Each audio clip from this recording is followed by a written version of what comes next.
ताज़ा तरीन वीडियोस के लिए हमारा YouTube चैनल सब्सक्राइब करके बेल आइकन प्रेस करिए ताकि आपको मिले हर अपडेट सबसे पहले।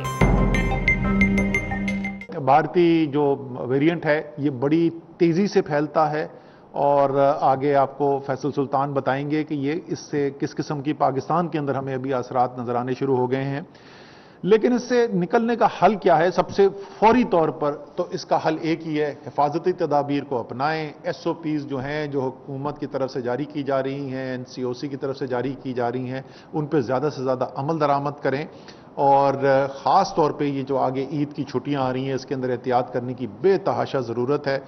और ख़ुसूसी तौर पर वो लोग जिन्होंने वैक्सीन नहीं लगवाई हुई और वो चाह रहे हैं कि कई तफरीही मुकामात में जाएँ शुमाल में, तो ऐसा ना हो कि आपकी तफरीह जो है वो लोगों की सेहत की ख़राबी और खुदा न खास्ता मौत का सबब बन जाए।